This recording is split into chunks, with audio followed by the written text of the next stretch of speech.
datang di acara Solve hari ini. Hari ini kita beruntung kedatangan Direktur Utama dari Pura nih, Pak Ariel Wibisono. Terus begitu kita juga akan dapat insight dari Pak Agung Ramadoni ya, Senior Portfolio Manager di Samuel Asset Management.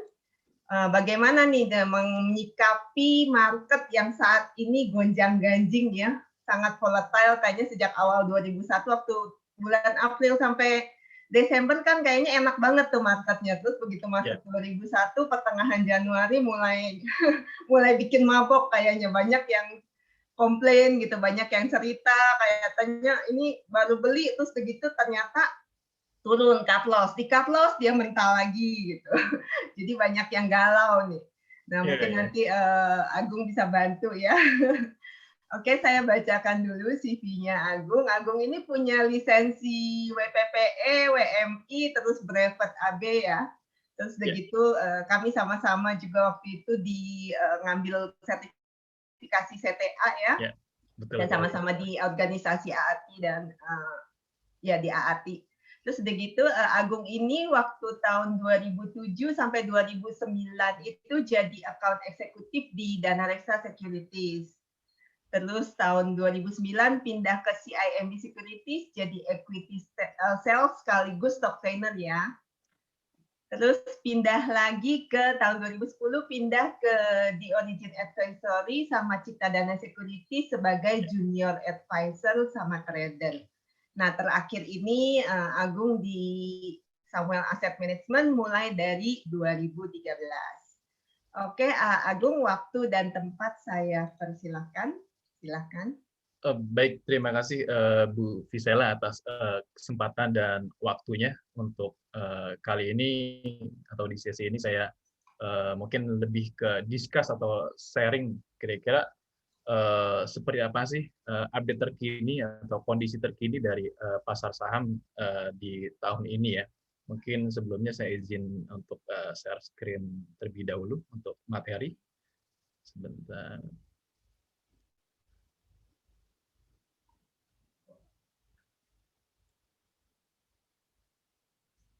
Ya, sudah full screen ya. Ya, sudah.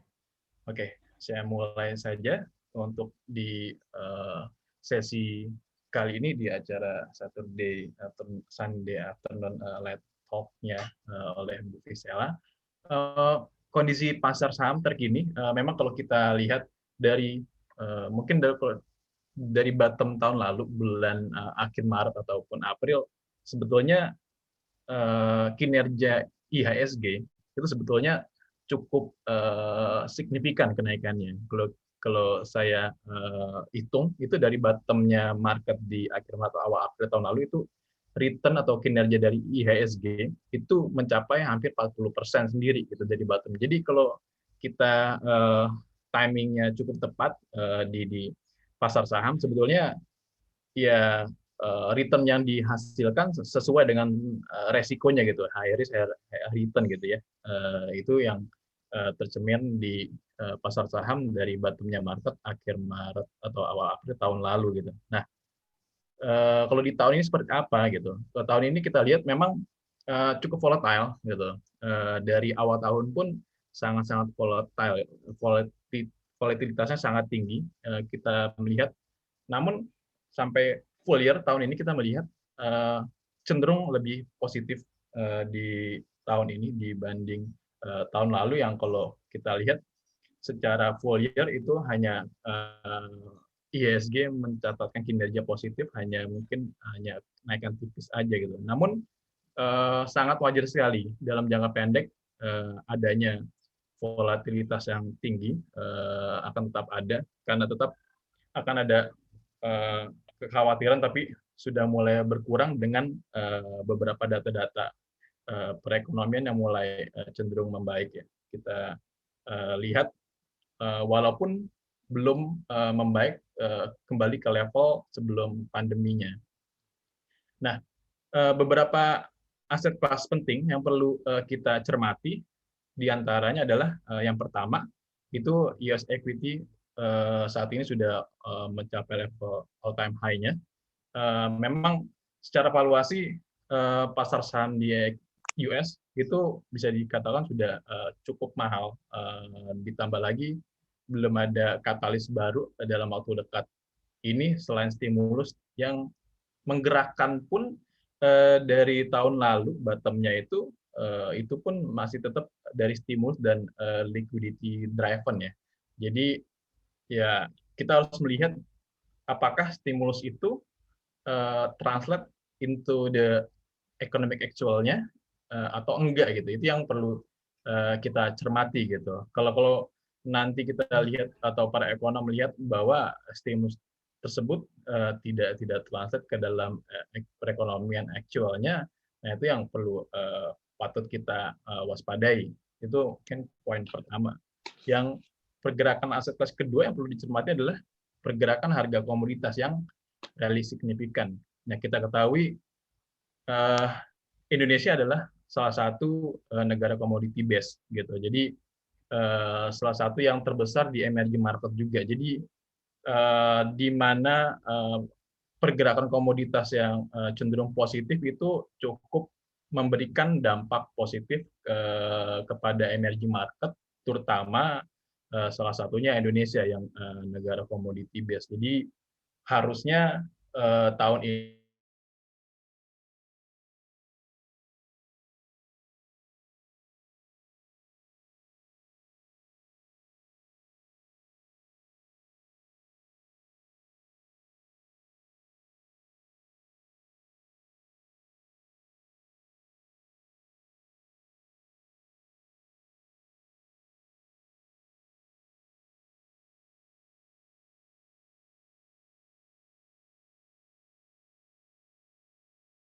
yang penting yang perlu kita cermati adalah yield dari bond atau fixed income yang terus lanjut bergerak naik.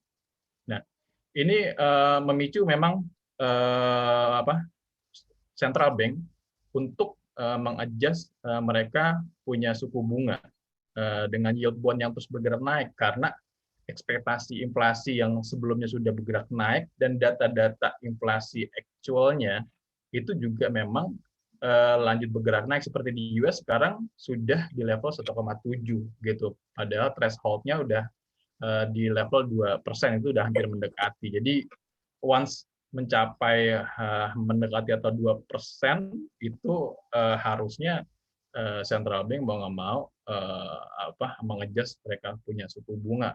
Pastinya pasar saham forward looking dan lebih dulu mengantisipasi ya. Itu kenapa kejadian seperti dari awal tahun market yang choppy gitu, volatilitasnya yang tinggi karena pasar saham lebih dulu mengantisipasi bahwa akan adanya ini perbaikan ekonomi akan nantinya akan tapering atau tightening itu kenapa pasar saham lebih volatility di tahun ini gitu ya sejak awal tahun. Yang ketiga, yang keempat ya harapannya dengan adanya perbaikan perekonomian di US, global ataupun di Indonesia sendiri, harapannya akan ada valuasi re-rating gitu. Nah, dengan yang sekarang mungkin ekspektasi EPS growth atau earning per share pertumbuhan di IHSG tahun ini dari analis itu kurang lebih 30%-an tahun ini. Tapi kita perlu monitoring juga apakah angka tersebut deliver gitu. Kalau memang deliver harusnya valuasi IHSG di level sekarang yang nggak mahal-mahal banget, tapi kalau actual datanya itu di bawah ekspektasi, nah itu yang bisa menjadi resiko juga bagi investor bahwa valuasi IHSG ini sudah cukup mahal atau kemahalan bahkan gitu ya. Nah, di luar dari pergerakan aset kelas yang penting, ada juga beberapa data-data perekonomian yang perlu kita cermati, terutama dari US, perekonomian US. Kita lihat yang pertama ada inflation expectation yang masih di level tingginya, di atas 2% sekarang sudah dan bertahan. Sedangkan inflation actual-nya itu sudah bergerak naik terus dari data terakhir itu dari 1,4 menjadi 1,7 itu inflation di US, namun masih sesuai ekspektasi para ekonom dan juga masih manageable menurut kita ya.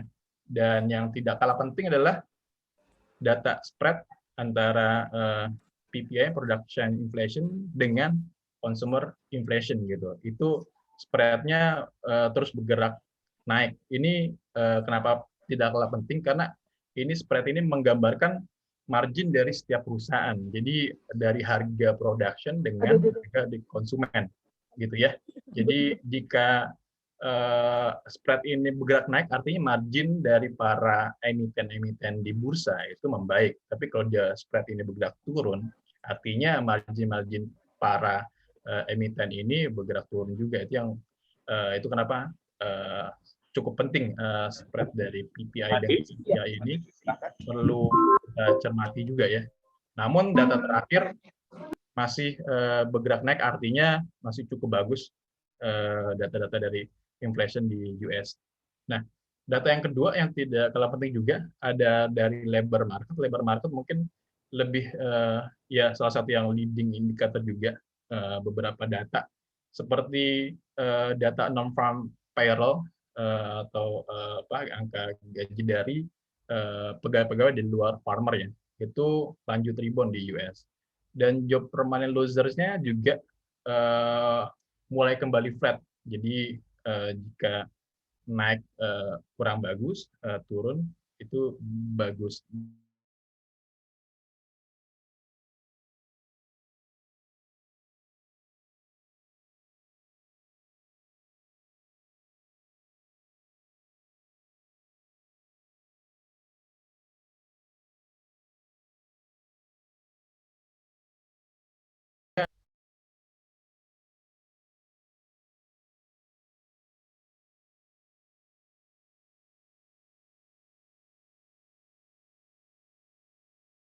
Pendeknya perekonomian ini mungkin GDP di Q1 lebih cenderung konsolidasi atau normalize terlebih dahulu gitu ya perkiraan kita.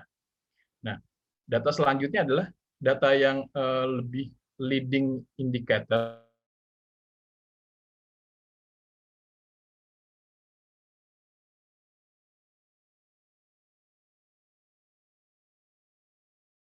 karena data ini berbentuk lebih ke survei gitu ya, survei dari pelaku bisnis, industri gitu ya. Apakah tahun ini optimis atau enggak, itu kenapa dibilang data ini lebih ke leading indicator. Nah, kalau kita lihat data terakhir dari consumer confidence atau consumer sentiment itu terus membaik, dan data PMI manufacture cenderung flat, services juga normalize atau konsolidasi. Ini juga menggambarkan bahwa di jangka pendek ini confidence dari para pelaku bisnis itu lebih cenderung konsolidasi atau flat ya. Jadi itu kenapa dari data-data historis actual dari awal tahun dan survei yang leading indicator-nya menggambarkan bisa memperkirakan di Q1 ini harusnya data-data perekonomian ataupun GDP lebih cenderung flat atau konsolidasi sedikit gitu ya, setelah dari tahun lalu lebih cenderung lebih V-shape gitu ya, kurang lebih seperti itu. Nah, dari domestik harapannya kita berapa kali dengar gitu beberapa relaxation dari government di banyak sektor. Yang terakhir yang lagi happening itu lebih di properti dan auto, dari mulai DP 0% gitu ya, insentif pajak segala macamnya gitu. Itu akan menjadi salah satu booster di saham-saham cyclical. Itu contoh seperti properti dan auto juga. Itu dari update pasar terkini, aset kelas apa aja yang patut dicermati, dan data-data perekonomian seperti apa, data terakhir dan di Q1 seperti apa. Nah, masuk di pergerakan IHSG di tahun ini, sejak awal tahun, itu IHSG bergerak positif 6,3%. Nah, sektornya apa aja? Sektor-sektor yang menggerakkan IHSG itu yang paling leading ada sektor finance, itu naik 13,3%. Ini mostly dari kontribusi bank-bank digital yang kita ketahui banyak yang naiknya cukup mungkin bisa berlipat-lipat gitu ya. Jadi bukan big banks yang menggerakkan sektor finance di year to date ini, tapi saham-saham bank digital. Nah, yang kedua yang menggerakkan indeks ada trade and services juga naik 11,8%. Nanti ada saham-sahamnya apa aja. Kemudian ada sektor basic industry naik 7,79% dan infrastruktur ada naik 7,29%. Property construction naik 1,8%, agriculture naik tipis, mining yang tahun lalu outperform cukup jauh terhadap ISG, tahun ini atau year to date ini minus 1,2%, misal industri lebih ke astra minus 6%, consumer goods minus 6% sangat wajar dan wajar sekali. Karena apa? Karena dia sangat kontrarian atau inverse correlation terhadap komoditi karena banyak raw material dari komoditi. Alhasil pada saat komoditinya naik pasti raw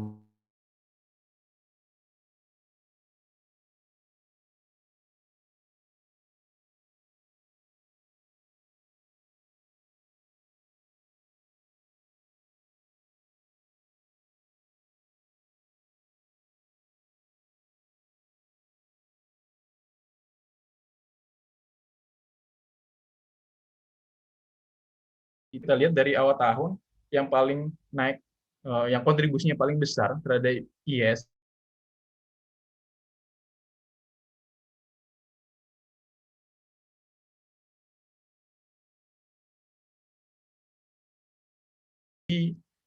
top market cap di IHSG itu Bank Arto.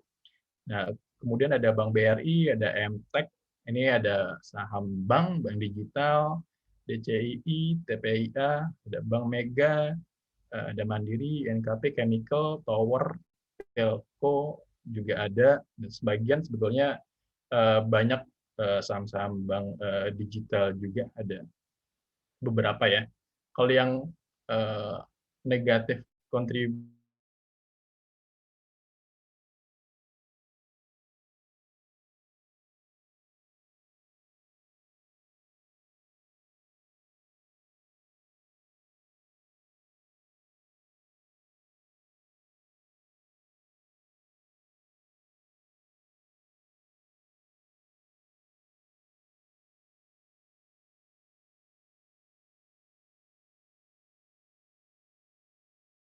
lainnya. Jadi sesuai dengan perekonomian juga mungkin di awal tahun ini atau di Q1 ini perekonomiannya lebih cenderung konsolidasi atau normalize. Harga komoditas juga sudah cukup tinggi dari bottom-nya, jadi wajar jika ada normalize dulu atau konsolidasi terlebih dahulu. Begitupun dengan mata uangnya sendiri gitu dari negara-negara emerging market seperti Indonesia. Itu dari pergerakan mata uang. Nah, dari flow global equity, kita lihat di sini negara-negara emerging market sebetulnya hampir seperti Indonesia, year to date ini itu inflow dari asing kurang lebih 900 miliar. Nah, dari India juga inflow, di Cina inflow, Jepang juga inflow, yang outflow lebih di South Korea tahun lalu juga naik signifikan inflow-nya, jadi kenapa tahun ini lebih mungkin profit taking. Kita lihat lanjutnya ada Brazil, itu inflow di tahun ini, jadi wajar sekali dengan ekspektasi perbaikan perekonomian, investor global lebih cenderung mencari aset kelas yang lebih beresiko atau risk on di investor global. Nah, jika investor global sudah risk on, harusnya flow di beberapa emerging market terhadap development market lebih favor emerging market ketimbang develop, karena dari segi growth lebih tinggi dan yield yang dijanjikan juga harusnya lebih tinggi emerging market ketimbang develop market. Itu kenapa harusnya di tengah recovery perekonomian dan komoditas yang rally, harusnya di negara emerging market seperti Indonesia dari investor global mendapatkan inflow baik di equity maupun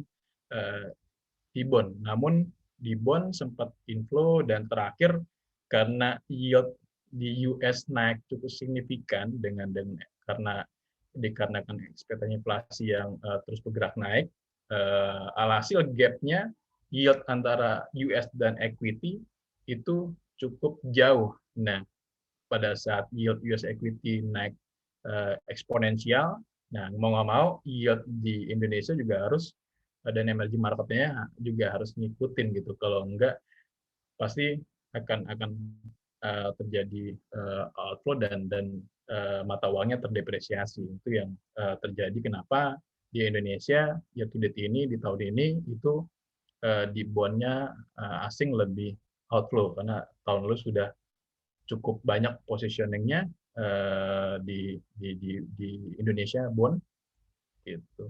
Untuk dari bond seperti itu. Dari teknikalnya IHSG kita lihat, kita lihat pergerakan atau price movement-nya dari awal tahun sebetulnya cenderung ya nowhere to go, nggak kemana-mana juga sebetulnya, lebih cenderung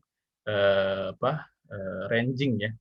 Tapi kita lihat jangka pendek ini atau dalam seminggu atau 2 minggu terakhir lebih cenderung range-nya semakin mengecil gitu. Nah, begitupun dari Bollinger Band-nya itu juga cenderung mulai mengecil juga. Ini chart daily-nya. Ini harusnya jika sudah mulai mengecil begini akan ada pergerakan besar di depannya gitu. Either itu dia akan pergerakan besar ke atas atau ke bawah. Pastinya setelah Bollinger Band ini yang mengecil, itu biasanya itu ada pergerakan yang signifikan di kedepannya atau jangka pendek ini gitu. Jadi patut kita cermati jika dia mampu break atau tutup di atas 6375, di atas upper Bollinger Band-nya ini, ya mungkin bisa melanjutkan penguatannya at least sampai minimal 6.500 gitu atau lebih.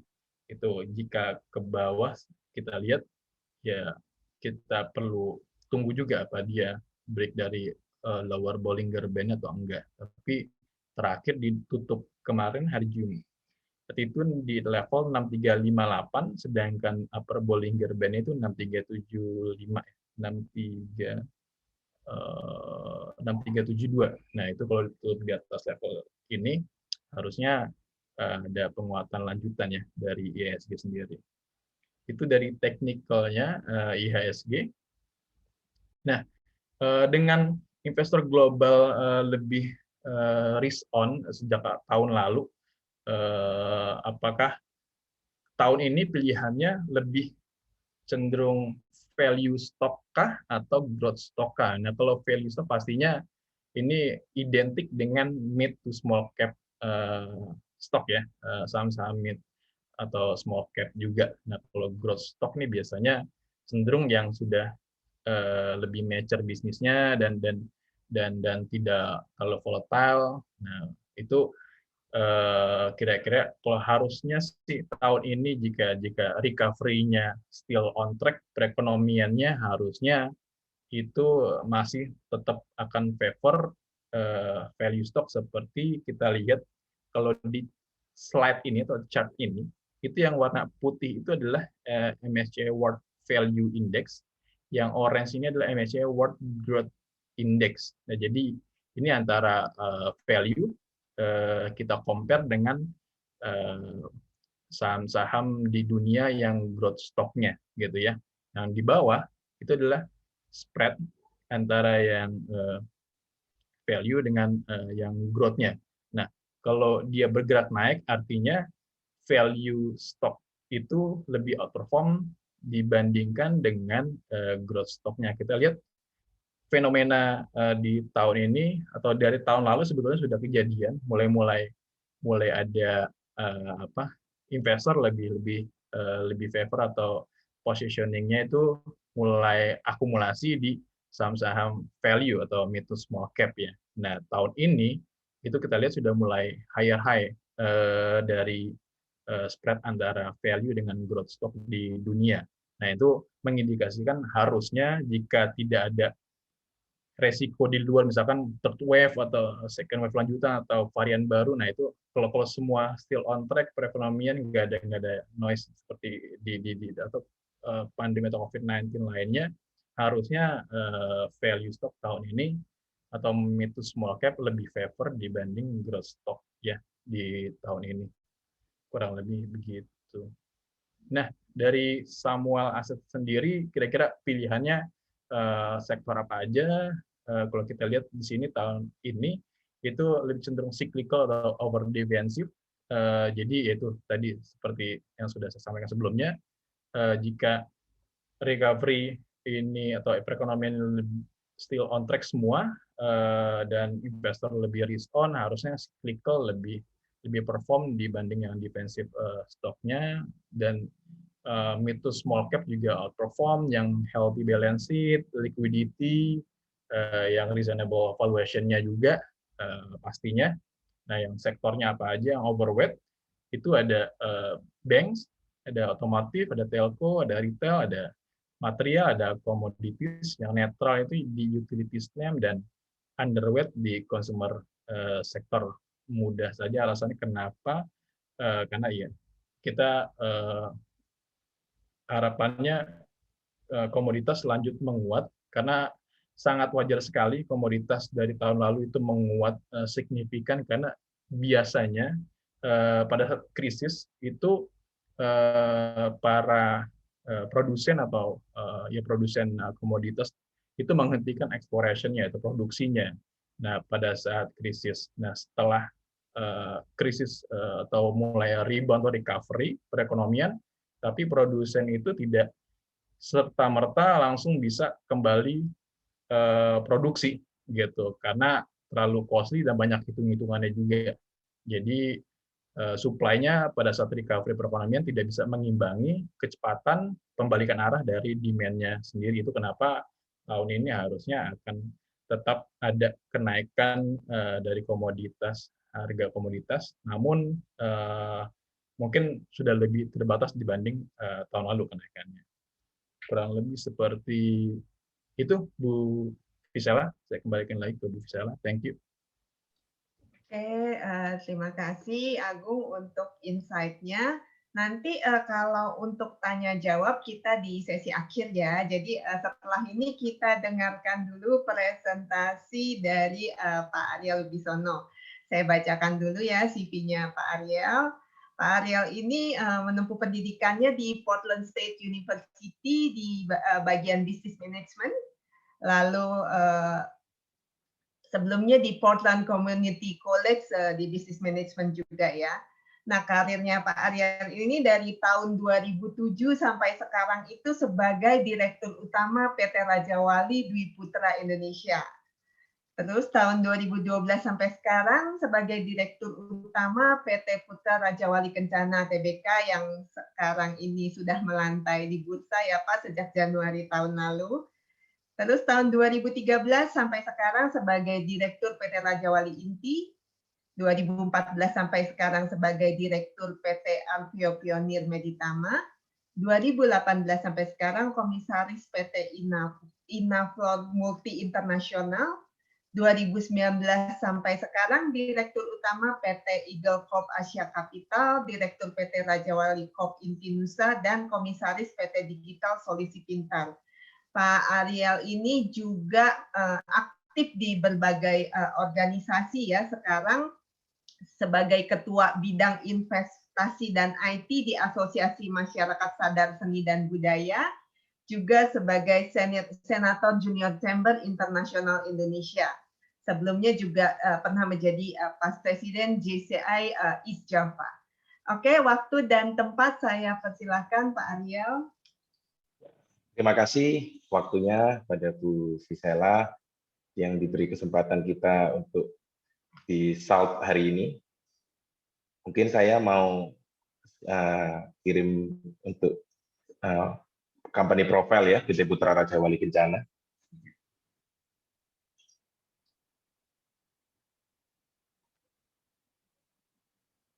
Ya. Kami PT Putra Raja Wali Kencana Tbk merupakan perusahaan transportasi logistik yang memiliki visi menjadi perusahaan intralogistik dan multimoda terbesar di Indonesia. Dan misi kita adalah menjadi mitra strategis baik pemerintah dan industri swasta dalam hal pendistribusian dan pengiriman barang di sektor pembangunan dan komoditas nasional, serta menjadi bagian mitra industri di dalam pendistribusian dan pengiriman barang yang berkomitmen secara profesional, cepat, dan aman, serta menjadi perusahaan multimoda di dalam pengiriman dan pendistribusian barang. Nah, saya juga, mungkin saya tambahkan tadi ya Bu Visela, 3 tahun lalu tepatnya, saya juga merupakan Ketua Asosiasi Pengusaha Truk Indonesia, kebetulan menjabat di DPD Jawa Timur, dan berakhir di tahun 2020. Ya, next. Next, tadi sudah dibacakan oleh Bu Visela. Nah, sekarang PT Putra Raja Wali Kencana, kita baru listing di tahun 2020, tepatnya di 29 Januari. Sekarang sudah 1 tahun lebih, dan kita mengoperasikan armada, current posisi sekarang 205 unit truk. Next. Ya, next. Nah, ini posisi per 1 Maret untuk kepemilikan saham. Di publik ada 42%.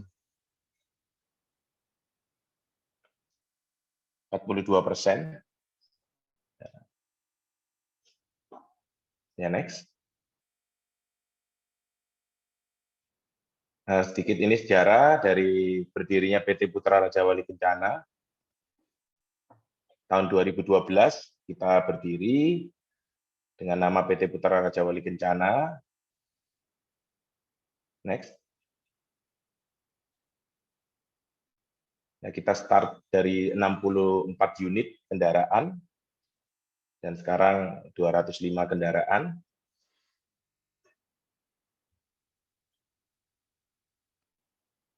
Di tahun 2020 kemarin, kita juga mendapatkan award terhadap sistem internal sistem kita, yang kita sebut driver management system.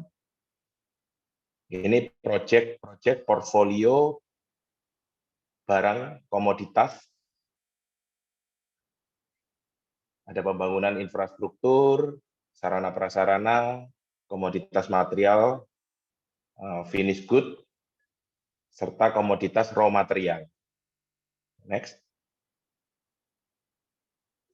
Kita mulai di sektor logistik, mulai dari level upstream, downstream, distribusi, untuk semua kebutuhan, keperluan komoditas nasional industri.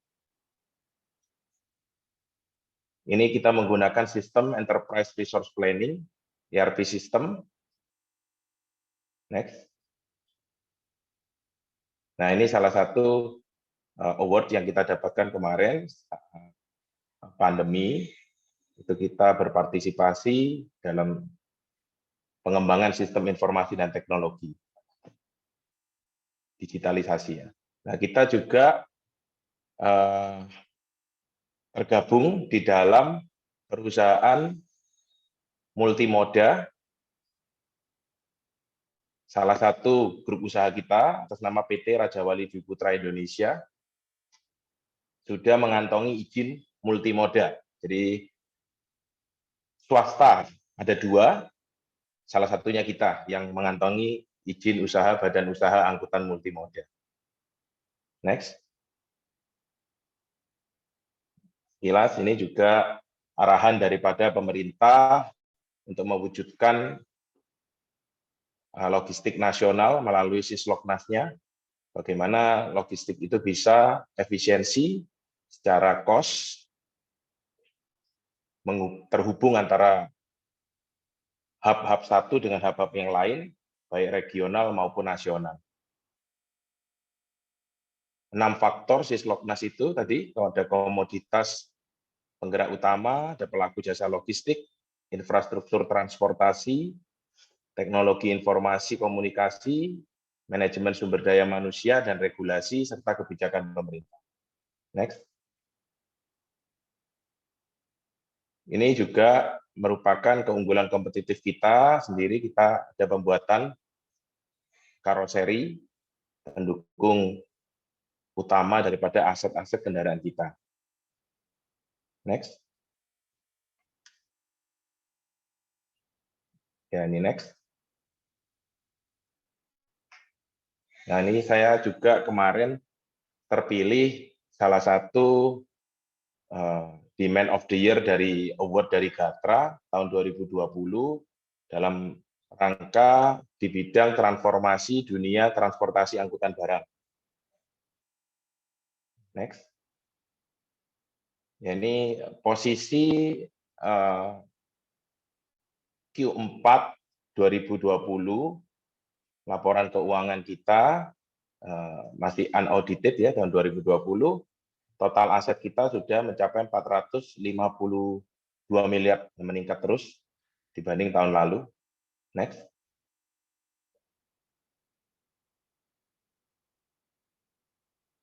Ini hutang kita masih cenderung flat, sama, tidak ada penambahan hutang.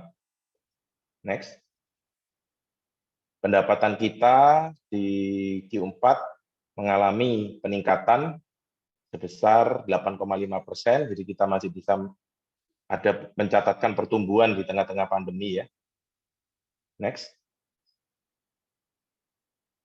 Dan kita net profit juga masih bisa mencatatkan double digit 26,1%, ya, dari 5 miliar menjadi 6 miliar 387.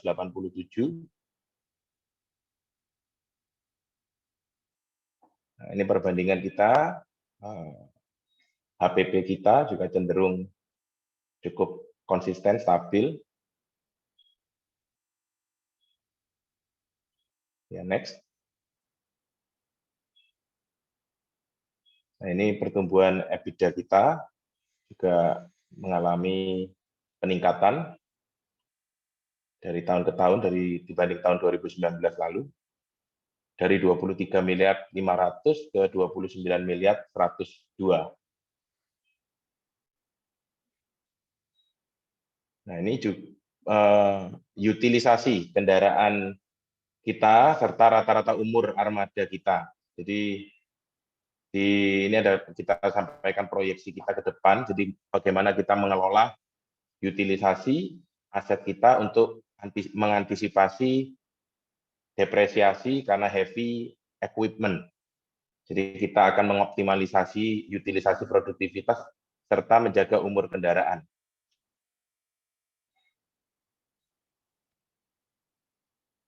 Nah, ini omset, pertumbuhan omset terbesar kita 2020 dikontribusikan dari armada-armada yang memang mulai terdeliver di tahun 2020, dan di 2021 tahun ini kita juga akan kedapatan armada-armada lagi yang terdeliver. Rata-rata umur armada tersebut di bawah 10 tahun, sehingga akan mengkontribusi meningkatkan pendapatan yang cukup signifikan dari tahun ke tahun.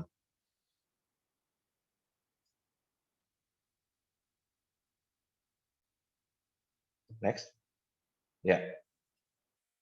Demikian mungkin perkenalan dari saya selaku Direktur Utama PT Putra Raja Wali Kencana Tbk. Mungkin dengan saat nanti ada sesi tanya jawab, mungkin bisa lebih saya jelaskan lebih detail. Terima kasih waktunya, Bu Visela. Ya, oke, terima kasih Pak Ariel. Ini bagus sekali ya di masa-masa pandemi seperti kemarin itu revenue-nya masih bisa tumbuh, terus udah gitu juga net profit-nya masih bisa tumbuh double digit. Ini suatu performance yang sangat menarik ya Pak ya. Nah, saya ada beberapa pertanyaan nih Pak. Jadi perbedaan bisnis model Pura dengan bisnis logistik pada umumnya apa ya Pak? Semestinya begini, suatu bisnis itu saya rasa di semua sektor lah, itu bisnis itu pasti sama. Yang membedakan suatu bisnis itu adalah sistem. Ya, kita mengenal banyak macam sistem. Keunggulan sistem kita itu PT Putra Raja Wali Kencana yang mampu memiliki portfolio komoditas nasional terbanyak. Mungkin di sektor logistik kita terbanyak. Jadi kita ada raw material. Raw material itu kita mulai tadi yang disampaikan ke Mas Agung tadi masalah CPO. Jadi kita masuk di agriculture CPO untuk raw materialnya consumer good. Kita juga kontribusi di situ. Kita juga ada di kebutuhan pokok mulai gula, raw material bahan baku etanol, sugarcane molasses. Jadi kita mempunyai keunggulan kompetitif dalam sistem pengelolaan portfolio market komoditas nasional yang terbanyak. Yang kedua, itu kita mampu mengoperasikan, mendeliverykan, dan mendistribusikan sendiri semua jenis komoditas di Indonesia, yang resource di Indonesia, baik itu padat, cair, finished good, maupun curah, project base. Kita mampu ini. Jadi tidak semua bisnis logistik itu mampu mendeliverykan macam-macam sifat material, sedangkan kita mampu mendeliverykan sendiri menggunakan aset-aset kita sendiri. Yang ketiga, kita merubah sistem logistik konvensional menjadi sistem logistik modern dengan multimoda. Yang tadi sempat saya sampaikan sekilas, kita mampu dan sudah mendapatkan izin multimoda dengan distribusi pengiriman barang tidak lagi berfokus hanya kepada kendaraan truk, tapi kita sudah menguasai dan mengoperasikan kereta api, kontainer sendiri, truk, alat berat. Jadi kita sudah mensinergikan itu semua menjadi angkutan multimoda. Yang keempat, kita juga mengembangkan di sistem teknologi, informasi, dan komunikasi. Jadi teknologi yang tadi saya sampaikan juga, kita juga terakhir dapat award Driver Management System, kita juga menggunakan Enterprise Resource Planning, di mana sebenarnya COVID kemarin itu sudah kita antisipasi jauh-jauh hari sebelumnya, kita sudah social distancing, kita sudah remote semua. Sudah by remote, jadi tidak ada pertemuan antara manajemen back office dengan driver. Jadi kita sudah menyiapkan itu semua, dan ini kita kembangkan terus, baik di level informasi dan komunikasinya. Dan kelima, kita juga punya sistem untuk bagaimana mitra-mitra pengemudi kita, driver-driver kita itu bisa menjadi aset kita dengan pemberdayaan sumber daya manusia yang kita juga lagi on progress bekerja sama dengan perusahaan yang nanti kita juga akan sebutkan itu untuk melakukan pelatihan, assessment, dan wealth management terhadap mitra pengemudi kita supaya mereka semua menjadi sejahtera. Yang keenam, pastinya sistem regulasi, sistem kepemerintah baik dari stakeholder pemerintah. Kita sudah sejalan dengan visi dan misi sistem logistik nasional pemerintah, di mana salah satunya kita ditunjuk sebagai swasta yang mengoperasikan multimoda tadi. Jadi sebenarnya 6 sistem ini yang kita berbeda daripada bisnis logistik yang lain dibanding kita sendiri. Seperti itu, Bu Fisela. Oke, makasih Pak. Nah, Indonesia ini kan sebagai negara kepulauan ya Pak ya. Nah, peran pula dalam rancangan negara terpantau laut ini gimana nih Pak? Nah, ini menarik sekali ya. Sebenarnya kan memang yang tadi saya sampaikan bahwa peta Indonesia ini bisa dikatakan belum bisa disebut sebagai logistik sebenarnya Indonesia. Karena logistik di Indonesia mungkin yang baru bisa berjalan tuh masih di sektor logistik kelautan.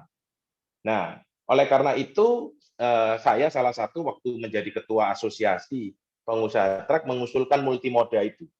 Dan gayung bersambut 2017 di kementerian juga ditunjuk Dirjen Angkutan Multimoda bagaimana menggerakkan, mendistribusikan pengiriman barang-barang komoditas ini di mana impact-nya nanti efisiensi logistik.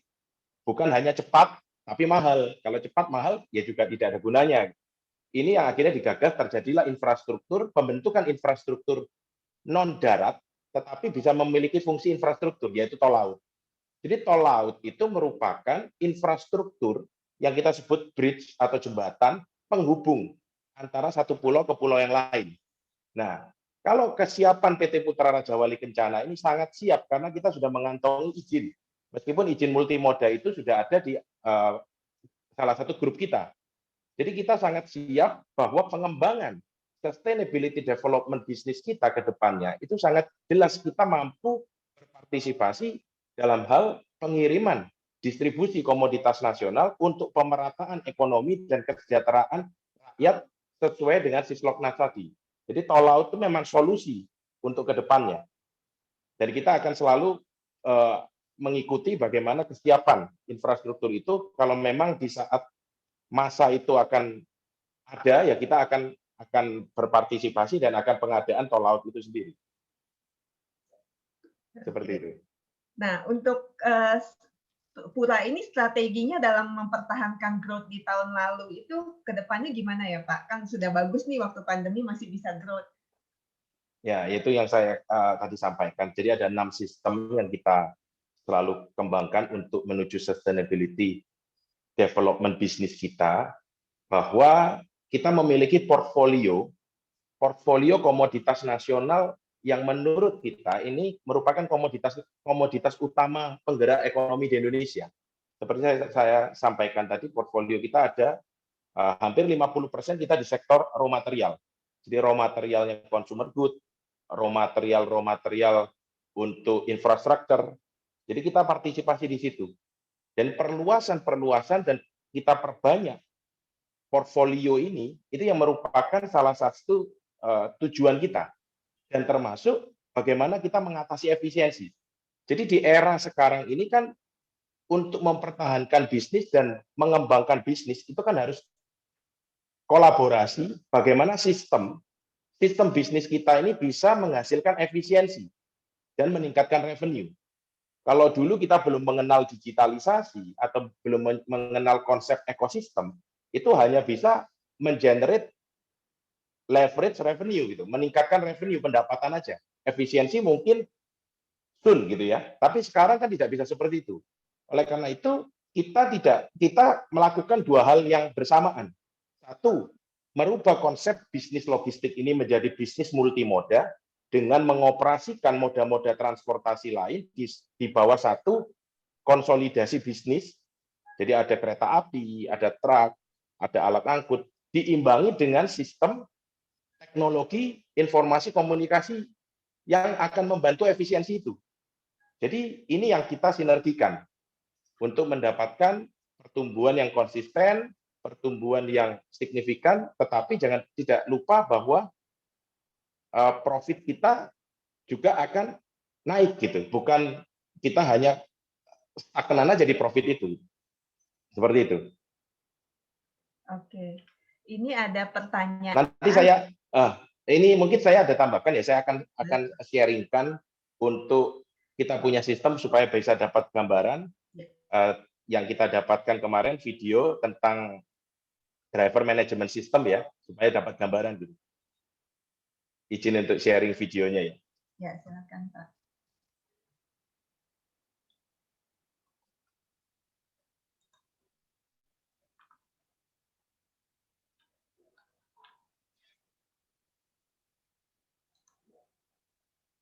Nah, kita menggunakan sistem operation-nya ini, driver management system, di mana untuk kita menjaga konsistensi, kecepatan dalam delivery, kecepatan dan akurasi di dalam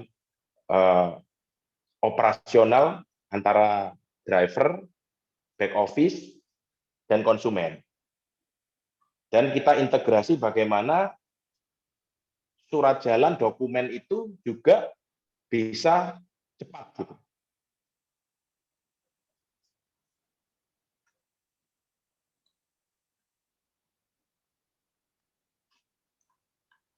Nah, kita juga sudah menggunakan QR, jadi sudah mengikuti perkembangan juga.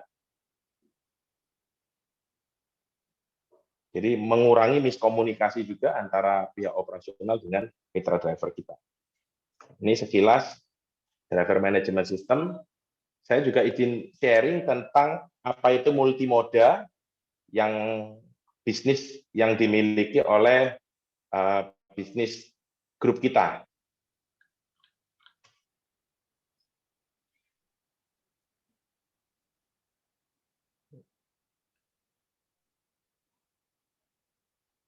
Nah, ini saya.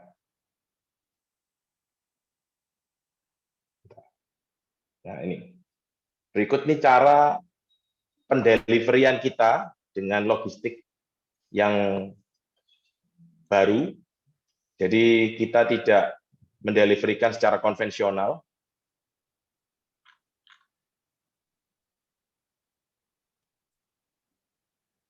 Jadi kita menggunakan, ini ada ISO tank, ini kebetulan angkutan liquid, angkutan cair.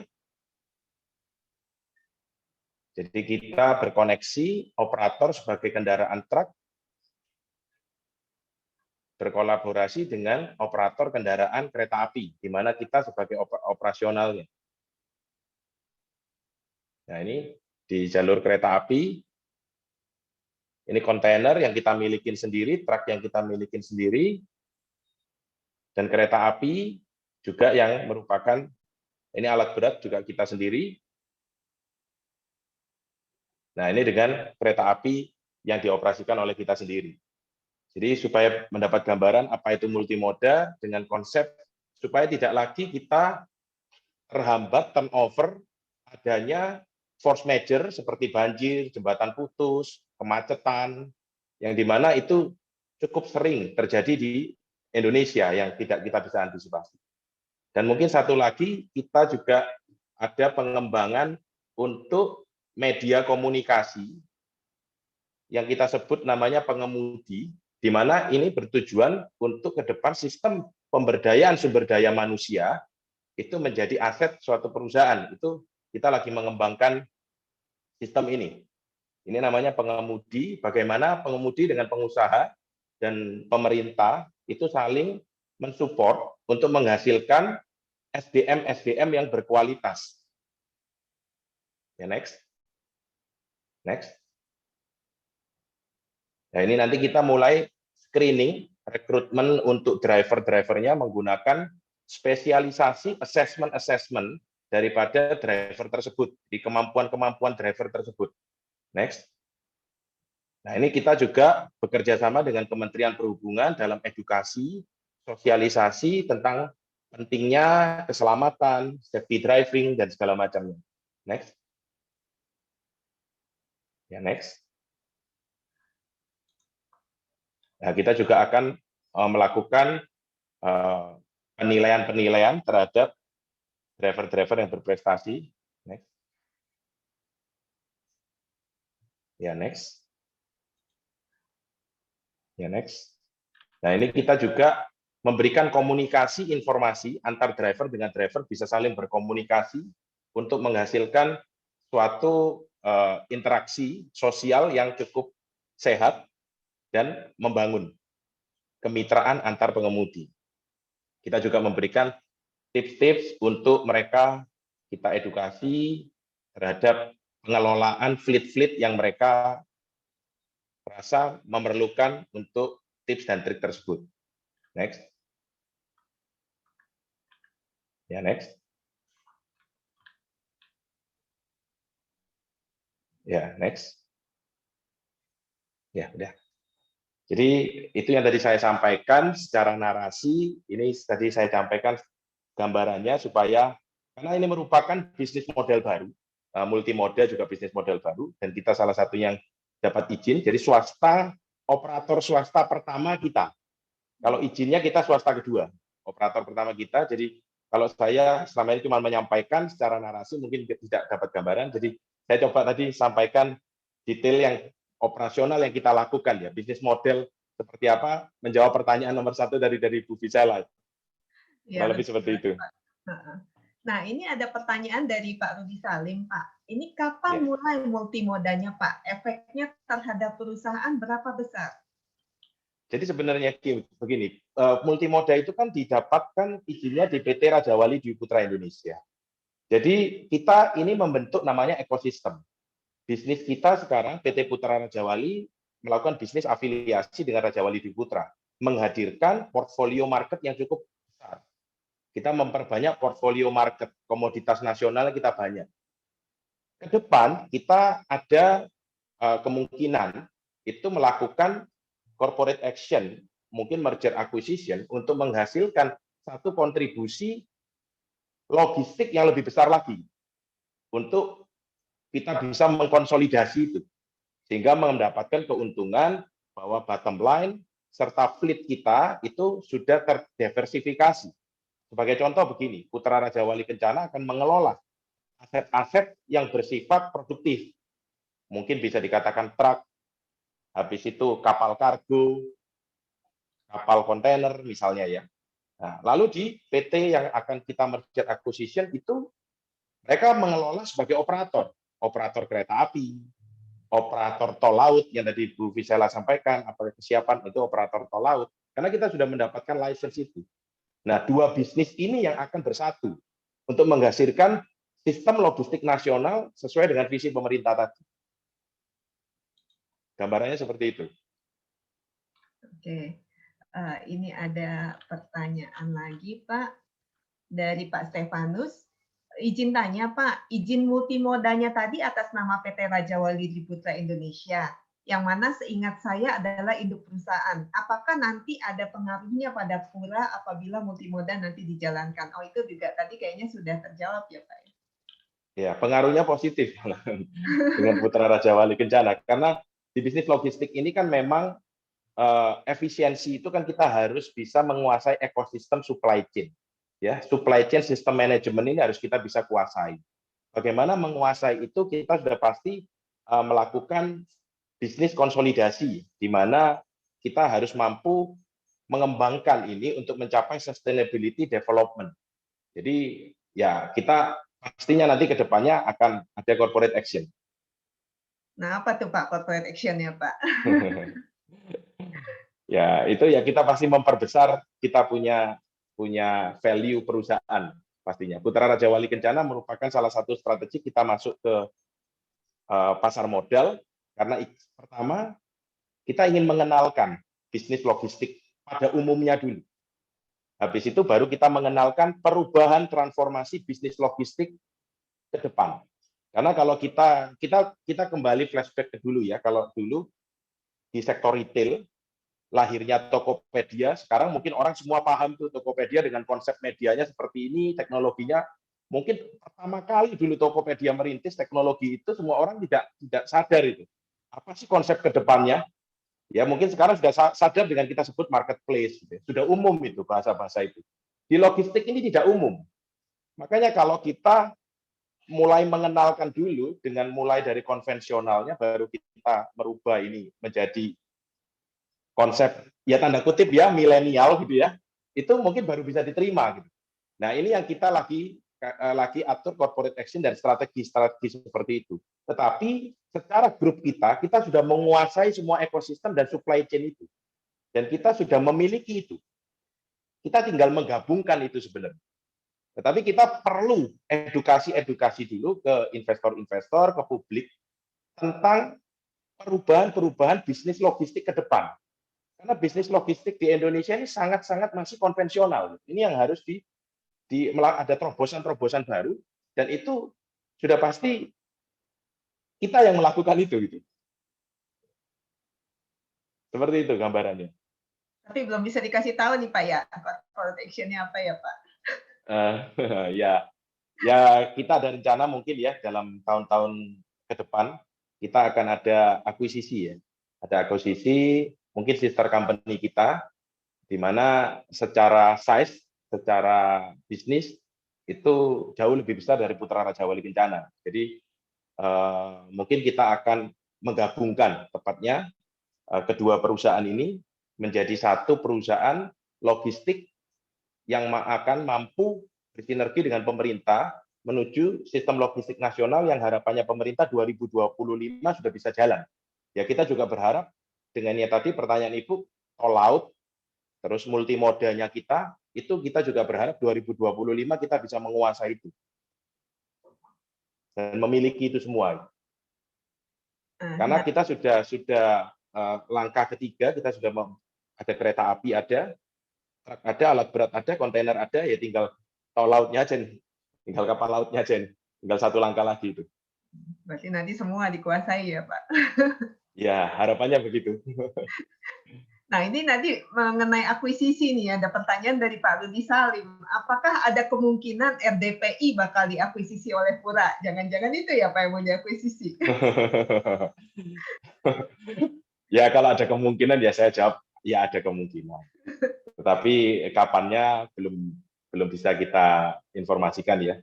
Karena memang kita juga lagi menunggu ya infrastruktur pembangunan daripada pemerintah dan arah roadmap logistik nasional pemerintah. Tetapi kemarin kita juga sudah bersinergi dengan Kementerian Perhubungan, dan kemarin juga multimoda secara online dari kementerian juga turun di kita, baru kemarin tanggal 4 Maret kita sudah sah resmi dari menteri sendiri, keputusan menteri kita dapat, dan dari perizinan juga kita dapat. Nah, ini kan kita lagi didorong oleh pemerintah untuk mewujudkan sistem logistik nasional. Dan mungkin ini informasi aja, pemerintah lagi berkonsolidasi dengan kita untuk pelaku-pelaku dan pakar-pakar logistik nasional itu mendukung melalui Pura. Itu untuk mewujudkan Sisloknas itu. Ya, moga-moga dukungan dari pemerintah ini akan membantu kita lebih cepat untuk lakukan corporate action. Oke, semoga tercapai ya Pak. Nah, Ya. ini ada pertanyaan dari Pak Muhammad. Apakah benar kabar untuk Putra Raja Wali Kencana menjadi distribusi vaksin nasional? Jadi sebenarnya begini, bisnis portfolio yang tadi saya katakan, kita ini paling siap, merupakan perusahaan logistik di Indonesia yang paling siap menerima segala jenis komoditas. Maksudnya apa? Kita mampu mendistribusikan apapun itu, baik itu vaksin, baik itu liquid, tadi saya katakan liquid ya, CPO, General Chemical, etanol dan segala macam, baik itu project based, infrastruktur, ya, itu kita paling siap. Jadi masalah distribusi vaksin, kita memang lagi berkomunikasi terus intens dengan Kementerian Perhubungan, karena itu ada izin usaha khusus, ada izin khusus untuk pendistribusian itu. Nah, ini kita lagi mencoba untuk selalu berkomunikasi, karena memang izin khususnya memang belum diterbitkan ya. Jadi ya kita akan coba terus. Kita akan juga melihat peluang, kita juga tidak mau buru-buru, apakah distribusi vaksin ini cukup bagus untuk menambah portfolio kita atau malahan itu jadi turnover gitu. Kita juga nggak mau terburu-buru, tergesa-gesa dalam menyikapi ini. Tetapi sekali lagi saya katakan, Putra Raja Wali Kencana merupakan perusahaan logistik yang paling siap, yang paling mampu dan paling bisa untuk mendistribusikan apapun itu, bukan hanya vaksin. Apapun jenis komoditas yang lagi booming, yang tadi Mas Agung sampaikan, CPO booming, kita juga pasti bisa terdampak positif. Nanti kalau komoditas agriculture ya, saya lihat tadi juga agriculture juga booming, kita juga agriculture juga kontribusi juga di situ. Nanti kalau ada energi, etanol, kita juga kontribusi di situ, metanol kita juga kontribusi di situ, terus FAME, fatty acid methyl ester kita juga kontribusi di situ. Jadi cukup banyak portfolio komoditas kita itu. Jadi ya kalau vaksin dikatakan ya why not gitu ya. Cuman kita lagi-lagi kita harus berkomunikasi intens dengan pemerintah, apakah distribusi itu memang diperlukan dengan melibatkan perusahaan-perusahaan logistik. Itu yang kita lagi bicarakan. Oke, terima kasih Pak. Ini ada pertanyaan dari Alex. Sore Pak Ariel, dengan pertumbuhan revenue dan profit ini, apakah akan ada rencana distribusi dividen di tahun 2021 ini? Nah, kalau distribusi dividen itu salah satu bentuk berkesinambungan daripada corporate action kita. Jadi sebenarnya corporate action kita itu memberikan benefit banyak kepada investor. Kenapa? Karena di bisnis logistik yang banyak orang itu mengetahui bahwa bottom line atau net profit itu kan kecil biasanya. Sehingga kita mau bagaimana menyikapi sistem-sistem yang tadi saya sebutkan itu bisa berkontribusi terhadap net profit itu meningkat. Yaitu yang kita lakukan dengan corporate action. Sehingga langkah-langkah corporate action kita itu akan nantinya bisa memberikan dividen, tapi tidak di tahun 2022. Itu sudah ada di dalam proyeksi-proyeksi kita sebelumnya, dan saya sudah sampaikan di awal dulu sebelum kita TBK, dan kita on track terus terhadap proyeksi itu kemungkinan ada kita bagi dividen dengan kita melakukan corporate action itu mungkin di tahun 2024. Itu kita ada rencana ke sana, karena dengan sistem logistik kita yang kita sebut multimoda itu sangat mungkin untuk bisa kita ada pembagian dividen di situ. Jadi kita lagi-lagi dengan bisnis konsolidasi bahwa net profit kita tidak, bottom line kita tidak lagi seperti industri logistik pada umumnya, gitu, tetapi berbeda, gitu. Karena kita logistik multimoda, seperti itu yang saya. Oke, jadi sementara belum ya, karena lagi konsolidasi dulu ya Pak, harus nunggu nanti. Ya, betul. Oke, nah upaya-upaya apa aja nih yang udah dilakukan perusahaan dalam hal efisiensi Pak untuk kedepannya? Ya cukup banyak sekali sih sebenarnya untuk efisiensi. Pertama, kita mengelola aset-aset kita dengan cara menjaga rasio utilisasi produktivitas kendaraan kita. Sehingga tadi yang saya sampaikan, kita menjaga, kita membeli itu kendaraan-kendaraan yang di bawah 5 tahun. Kedua, kita juga mengelolanya. Mengelolanya maksudnya apa? Di tahun 2022 nanti, kita juga ada peremajaan kendaraan supaya terjadi efisiensi dan depresiasi yang terukur. Ketiga, kita melakukan beberapa hal corporate action yang akan mendongkrak kita punya revenue dan menambah basis market kita. Otomatis secara net profit kita juga akan meningkat. Yang keempat, tentang bagaimana kita melakukan digitalisasi yang kita sebut Logitech ya mestinya ya. Logistik teknologi. Ya, saya mencoba untuk bertransformasi sustainability development-nya logistik ini ke depan dengan teknologi-teknologi yang kita rasa sangat berkontribusi banyak terhadap efisiensi. Jadi langkah-langkah ini contoh konkretnya seperti ini. Yang pernyataan saya yang pertama mengenai utilisasi produktivitas dengan menambah kendaraan di bawah 5 tahun, itu akan ada terjadi efisiensi, penghematan salah satunya contoh di komponen spare part ban. Itu akan terjadi penghematan di situ. Ya, di HPP itu sudah pasti terjadi penghematan. Dengan efisiensi terhadap digitalisasi tadi, itu akan ada penghematan di waktu. Jadi revenue-nya akan meningkat karena kecepatan. Ketiga, multimoda yang tadi saya katakan dengan kita melakukan penggabungan atau merger suatu perusahaan, itu pastinya akan meningkatkan kita punya revenue dan akan memberikan kontribusi terhadap servis kita, yaitu lebih cepat dan konsisten. Yang penting di dalam bisnis logistik itu konsistensi.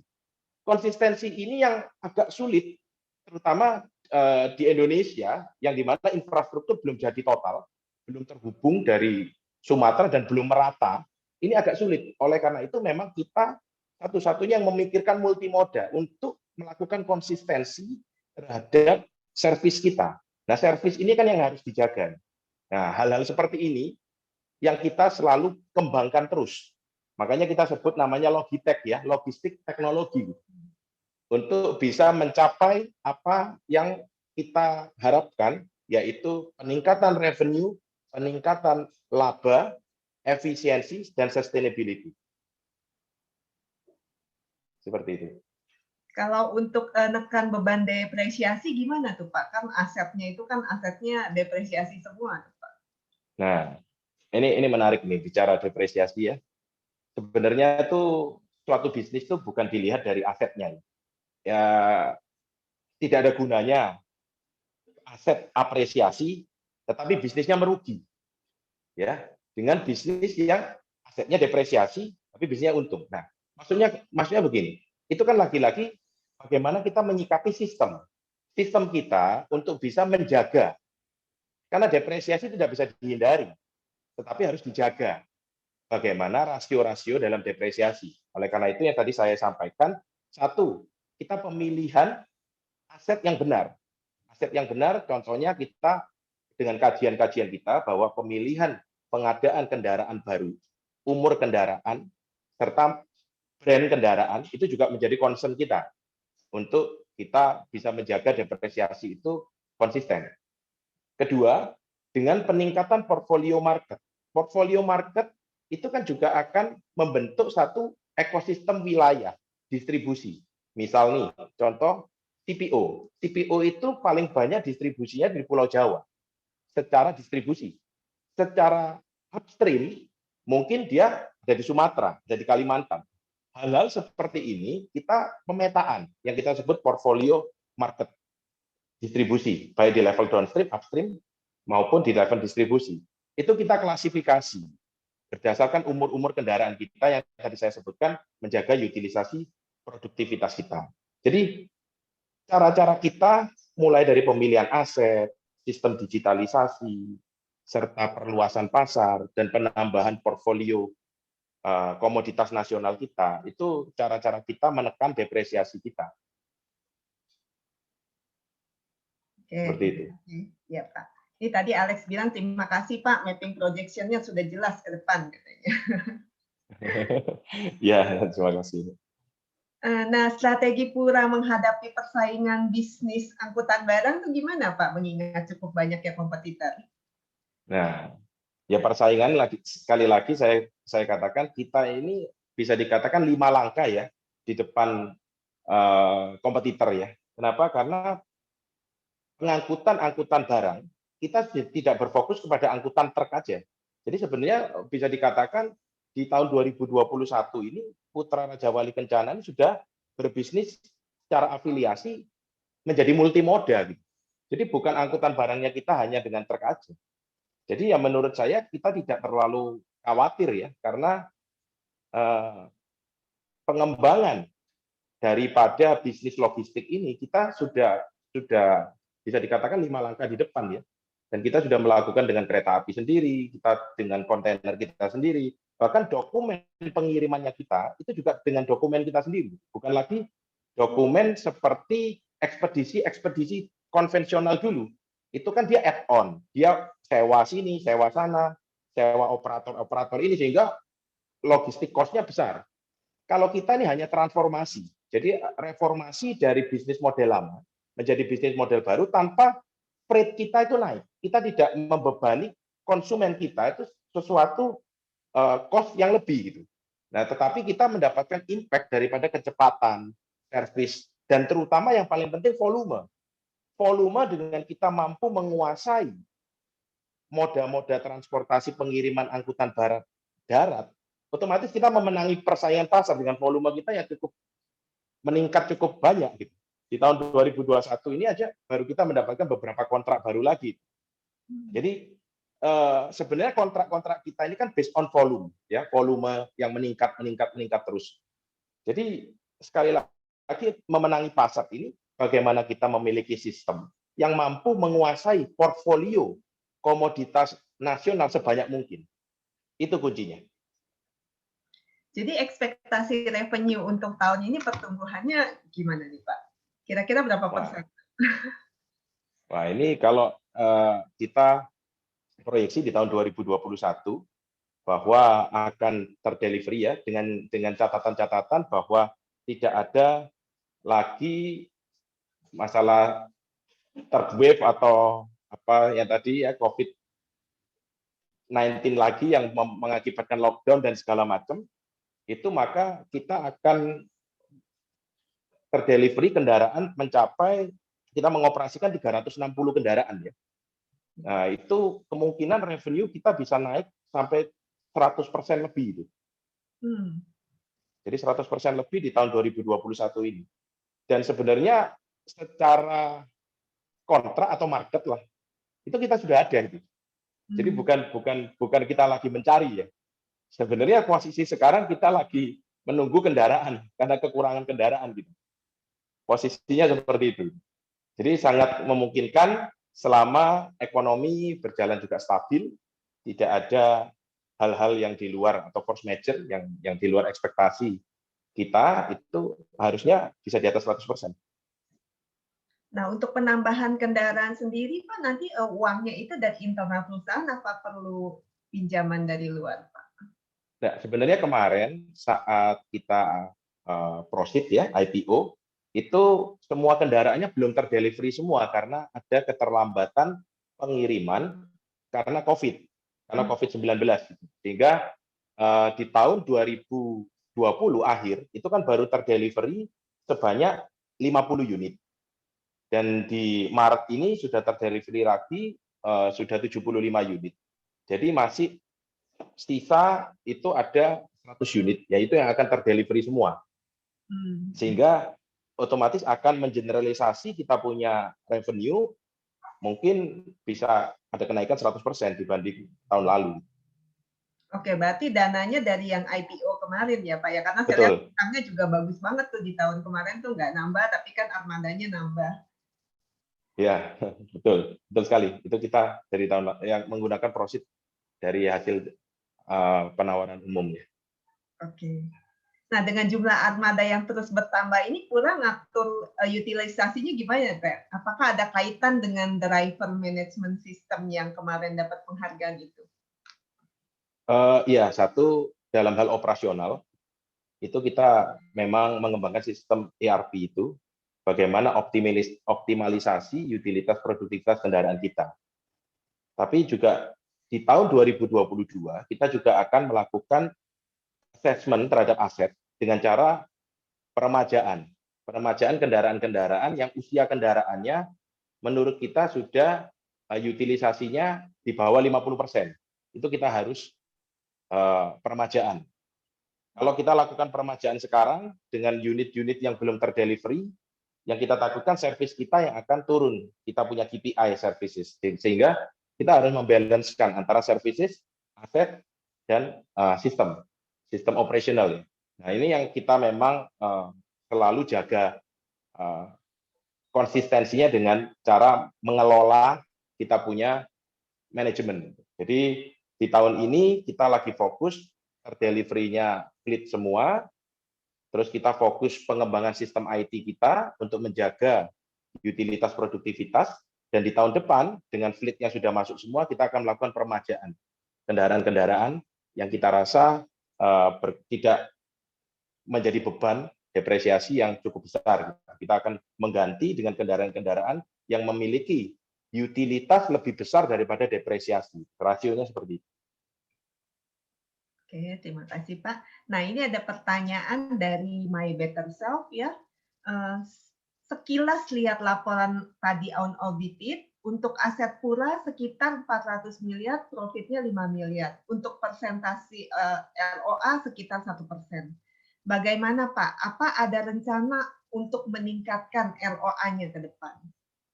Ya, tadi mungkin saya klarifikasi ya, dengan aset 400 miliar, saya menyatakan bahwa aset tersebut tuh masih terjadi di uang muka. Jadi belum terdelivery-nya kendaraan yang tadi saya sampaikan. Sehingga belum mengeneralisasi kepada laba usaha. Sehingga otomatis nanti dari uang muka dia akan bergeser kepada fixed asset, ke aset tetap, itu akan menambah laba usaha yang tadi saya sampaikan, bahwa revenue itu akan naik 100%, dan di tahun 2021 otomatis ROA-nya dibanding tahun sekarang naik 100%. Karena labanya akan naik 100%. Ya. Oke, berarti akan ada perbaikan ke depannya ya, Pak ya? Ya, betul sekali. Oke, teman-teman, kalau nggak ada pertanyaan lagi, Visela izin bertanya boleh nggak ya? Saya sebagai narasumber. Soalnya tadi ada foto yang menarik tuh di materinya Pak Ariel tuh. Tadi ada foto pabrik karoseri kan tulis salah ya. Oh iya, betul. Karena di perusahaan yang lain itu mungkin mungkin hanya sebagian kecil yang punya pabrik karoseri tersebut gitu ya. Nah, itu goals-nya sendiri apa sih dari Pura dengan adanya pabrik karoseri tersebut, Pak? Thank you. Oh, gini. Jadi mungkin ini lebih detail saya sampaikan bahwa bisnis modelnya Putra Raja Wali dan Grup Raja Wali ini kita menguasai ekosistem. Sekali lagi, supply chain logistik itu kita harus kuasai untuk menjamin sustainability development tadi. sebenarnya pabrik karoseri ini mendukung salah satu sistem dan misi kita dalam hal perluasan portfolio komoditas nasional tadi, yaitu perluasan portfolio market. Bagaimana operasional kita mampu mendeliverikan, mendistribusikan barang padat, barang cair, finish good, barang project. Ini harus didukung dengan kita harus memiliki pabrik karoseri sendiri. Jadi kalau seumpama dibutuhkan liquid, ya kita build in, kita punya ISO tank, tangki sendiri. Kalau butuh project, kita bikin flatbed sendiri. Butuh finish good, kita bikin box sendiri. Jadi apapun kita bikin sendiri, tidak keluar kemana-mana. Itu yang kita sebut ekosistem. Itu yang membedakan Putra Raja Wali Kencana dengan perusahaan logistik lainnya. Kita mampu menjaga konsistensi dan menguasai pasar secepat mungkin dan konsisten, itu yang penting. Oke, jadi fleksibel Pak ya, dengan custom Fleksibel. itu Pak ya. Oke. Tapi kan truk, kalau menggunakan alat modanya kan truknya sama. Ya. Yang beda kan cuma di karoserinya aja. Oke, ya, menarik. Ya, apalagi tahun ini value stock akan outperform ya, mungkin bisa mulai mencari nih dengan Pura paparkan materinya ya, potensinya. Thank you Pak Ariel. Ya, terima kasih Mas Agung. Oke, terima kasih Pak Ariel untuk presentasinya dan jawaban atas pertanyaan. Saya ada pertanyaan buat Agung nih mengenai market ya. Tadi kan dibilang komoditi ya, Agung ya. Yeah. Nah, cuma kan kita lihat kan beberapa akhir-akhir ini nih, yang kita tadinya komoditi seperti nikel, timah, yang tadinya hot kan naik terus, ini lagi mengalami koreksi yang cukup dalam nih, emas juga. Nah, kalau menurut Agung sendiri ke depannya gimana lah? Apalagi kemarin juga baru keluar laporan keuangan TINS itu yang kurang menggembirakan ya, masih negatif gitu, walaupun dengan harga timah yang sebenarnya kan sudah naik lumayan. Ya, terima kasih pertanyaannya Bu Gisela ya. Kalau dari komoditi sendiri, saya lebih melihat memang di Q1 ini sangat wajar sekali. Baik lagi bahwa komoditi baik pasar saham itu forward looking ya. Jadi mereka menginterpretasikan ke depannya seperti apa gitu. Ya baik lagi asumsinya pasti dari forecast perekonomian ke depan.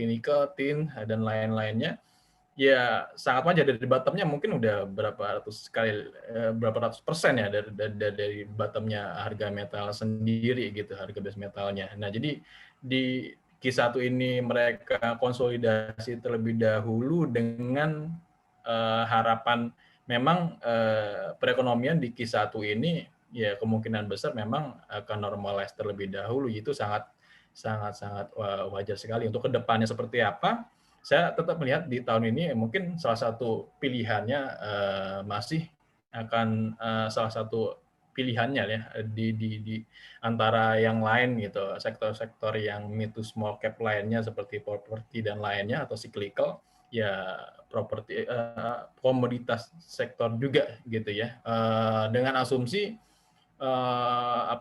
dolar indeks itu masih bergerak melemah di tahun ini, walaupun mungkin lebih cenderung terbatas dibanding tahun lalu, tapi dengan begitu harusnya tahun ini masih tetap menjadi salah satu pilihan sektor komoditas di tahun ini gitu Bu Gisela. Jadi kalau misalnya teman-teman yang masih pegang Antam, Inco, Tins, itu kan lagi pada galau tuh. Gimana nih suggestion-nya?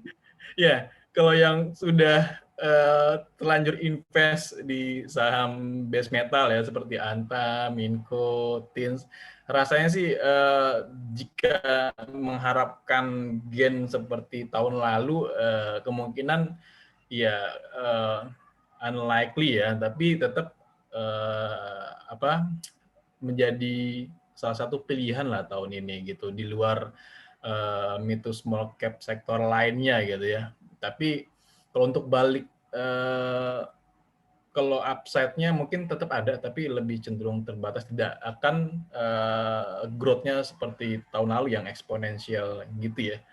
Jadi ya better diversifikasi portofolio, walaupun tadi saya sampaikan tahun ini mungkin dengan recovery perekonomian temanya dan investor global cenderung risk on, kemudian value stock atau mid to small cap outperform dibanding dengan growth stock atau large cap-nya, ya harusnya pilihannya komoditas, properti, cyclical gitu ya. Ya seperti itu sih kurang lebih. Oke, jadi kalau misalnya tadi kan kira-kira mungkin bisa balik ke harga tertinggi sebelumnya nggak ya? Kalau dari harga komoditasnya harusnya bisa, saya perkirakan, karena harusnya dolar indeksnya pun kan dolar indeks itu dia inversely correlated terhadap harga komoditas ya. Jadi harusnya seminggu 2 minggu terakhir yang penguatan US dollar terhadap major currency lainnya harusnya akan ke depannya dalam waktu dekat akan ada konsolidasi terlebih dahulu, dan alhasil harusnya komoditi juga akan ada rebound-nya terlebih dahulu juga gitu. Nah, kalau untuk coal sendiri gimana ya? Untuk coal saya melihatnya lebih ke value sih, karena beberapa saham coal yang paling laggard ya, yang paling ketinggalan di antara saham-saham komoditas lainnya gitu ya. Jadi untuk mencari salah satu value di pasar saham Indonesia atau IHSG ya, salah satunya yang masih murah adalah ya saham-saham batubara gitu, seperti Adaro, PTBI, TMG itu secara valuasi masih murah, seperti Adaro, PBV mungkin masih di sekitar tidak jauh dari 1 kali gitu.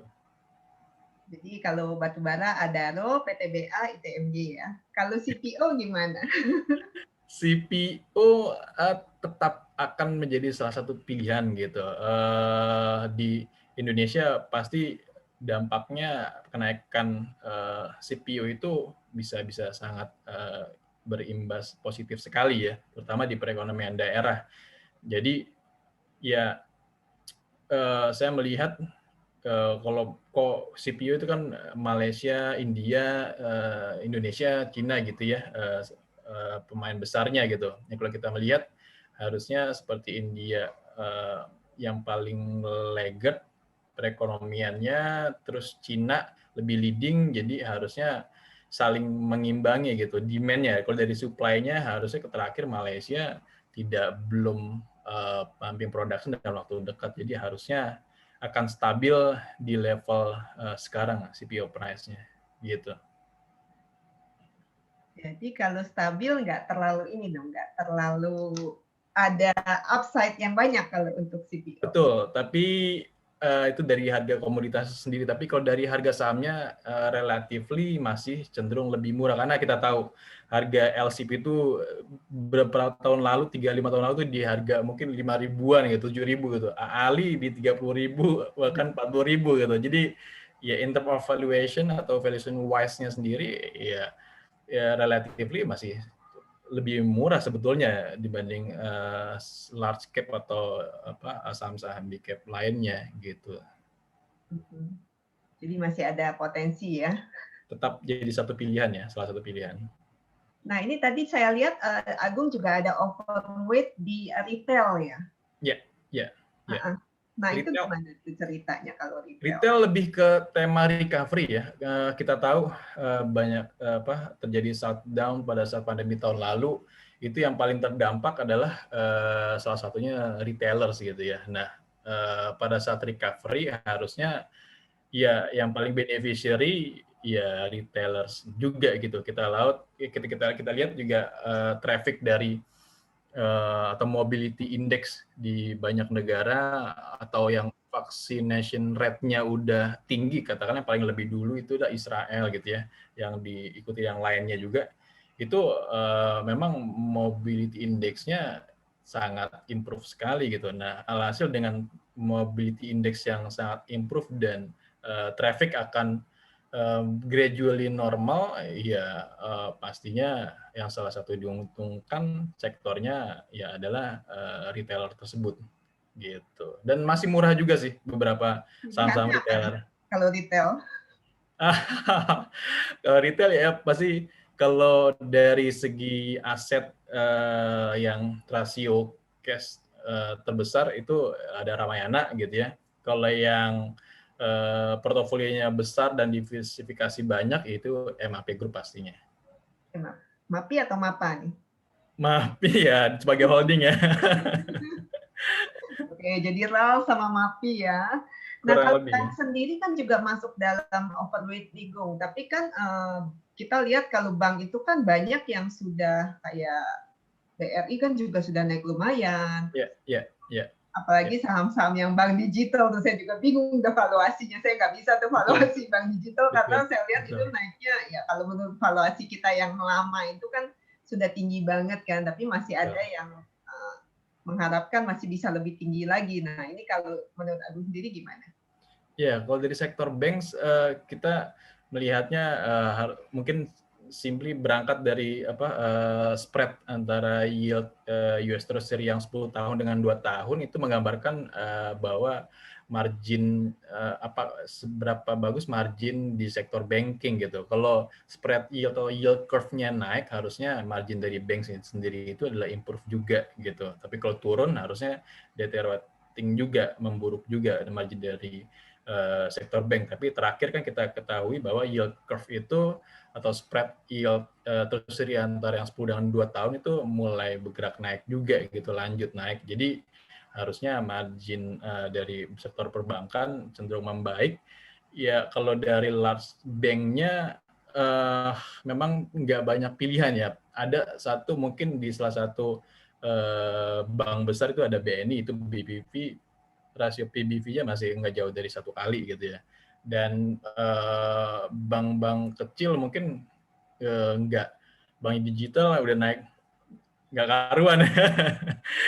Ya mungkin cari dividen yield proxy ada BJTM atau BJBR gitu. Nggak banyak pilihan memang kalau di bank saat ini, paling Mandiri, prefer BNI, Mandiri dan atau over BRI gitu. Oke.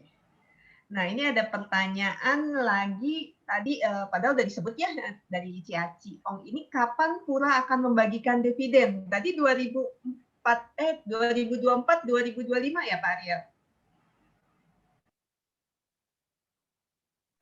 Ya betul Bu. 2024-2025 ya, lihat nanti setelah Ya, konsolidasi dan akuisisi ya Pak ya, rencana korporasi. Ya, betul.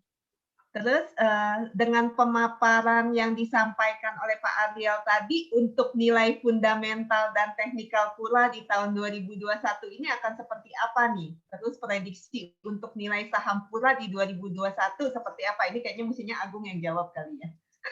Kalau prediksi fundamental dan teknikal. Ya, jujur ini harusnya analisnya ya. Kalau saya ditanya, mungkin tadi sekilas dari materi Pak Ariel sendiri, ya dengan di tengah pandemi tahun lalu gitu ya, saham Pura atau Putra Raja Kencana ini bisa mencetak masih bisa mencetak growth yang positif gitu dalam hal revenue maupun net profit. Ya harusnya itu patut diapresiasi juga ya oleh investor ya. Dan kalau dari segi teknikal, nah itu saya kurang paham. Tapi kalau dari segi fundamental tadi sekilas harusnya di tengah pandemi tahun lalu masih bisa growth di tengah banyak sektor yang bahkan negatif growth-nya nggak nanggung-nanggung, bisa minus 50% gitu. Sedangkan Pura masih bisa positif growth, ya harusnya relatively much better ya gitu than others gitu. Oke. Nah, ini ada yang nanya Pak Stefanus, Pak Agung, Pura bagaimana? Ini maksudnya apa ya Pura bagaimana? Oh, ini di bawahnya ada tanya lagi. Atau kalau tidak bisa bahas Pura secara langsung, secara sektor bagaimana? Mungkin maksudnya sektor logistiknya kali ya bagaimana ya? Ya, kalau dari sektor logistik khususnya pasti tahun lalu salah satu sektor yang beneficiary di tengah pandemi ya, gitu ya. Namun kalau logistik company itu kan dia bukan yang heavy asset gitu. Kalau Pura ini kan dia heavy asset, bagaimana mengelola asetnya itu strateginya atau strategi utamanya gitu kan. Nah, ke depannya seperti apa ya baik lagi gitu. Apa ya langkah-langkah nggak hanya dari growth penambahan fleet aja atau armada, tapi juga efisiensi apa aja yang bisa dilakukan ke depannya gitu di tengah transformasi yang saya tadi baca multimoda itu apa gitu ya, saya pelajarin ya memang arahnya transportasi itu ke depannya termasuk logistik ya memang harusnya new era-nya ya mengarah ke sana gitu. Ya potensinya harusnya Pura ini tadi mendapatkan license multimoda, izin pertama dari yang swasta ya menjadi pionir harusnya ya. Kurang lebih begitu sih jelas. Mau dikoreksi Pak Ariel jika salah. Ya, betul betul, Pak Agung. Jadi memang salah satu penggagas juga ya dari multimoda, dan memang kita yang sudah membuktikan yang tadi saya katakan, salah satunya di PT Raja Wali Dwi Putra itu bisa mencatatkan revenue yang lebih besar daripada Putra Raja Wali Kencana, itu dikarenakan sistem multimoda itu. Di tengah pandemi kemarin kita punya sister company malahan jauh lebih bagus gitu. Karena tidak ada dampak sama sekali, waktu lockdown pun kita pakai kereta api karena kereta api nggak di lockdown. Yang di lockdown kan hanya kendaraan-kendaraan tidak boleh masuk DKI, dari Jawa Timur tidak boleh ke Jawa Tengah, tidak boleh kemana-mana kan, waktu itu terdampak. Kalau Putra Raja Wali, kalau di sistem multimoda kita itu tidak ada dampak. Tidak ada dampak sama sekali. Jadi benar-benar terbukti, konsistensinya terbukti, efisiensinya terbukti, dan mencatatkan revenue yang memang cukup jauh dibanding dengan bisnis konvensional. Wah, bocorannya berapa tuh growth-nya Pak Ariel? DPI-nya.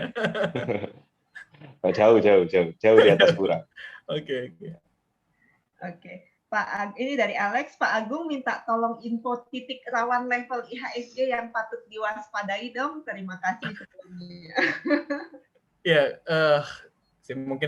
Ya, mungkin Bu bisa lebih ahli dalam technical mungkin ya, tolong koreksi kalau salah. Mungkin kalau saya sekilas melihat teknikal dari yang tadi sempat saya sampaikan, mungkin di titik rawannya itu di level 6.000 atau 5.950 ya, crucial levelnya di situ. Kalau break di bawah itu ya itu baru alert ya, warning gitu. Kalau masih bertahan di atas level tersebut harusnya masih cukup oke lah. Walaupun konsolidasi year to date ini nowhere to go, nggak kemana-mana, ya itu sangat wajar sekali. Baiknya kita tunggu. Tidak akan ada perubahan tren selagi tren yang sebelumnya dipatahkan, bukan begitu ya? Dasar teknikal ya. Begitu. Oke, ini ada yang angkat tangan, Pak Muhammad, silakan Pak, kalau mau berbicara silakan di-unmute. Ini mau nanya apa kepencet nih?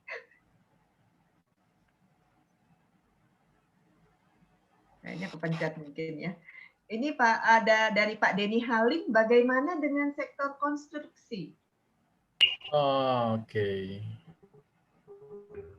Halo, Assalamualaikum. Oh iya, Pak Muhammad silakan. Setelah ini baru jawab yang konstruksi. Ya, terima kasih. Terima kasih, selamat sore. Pak Agung, saya mau bertanya. Iya, Pak. Kabar dari saham Pura katanya ada seperti distribusi vaksin, apakah ada di tahun ini? Kabar-kabar dari saham Pura itu mendistribusikan.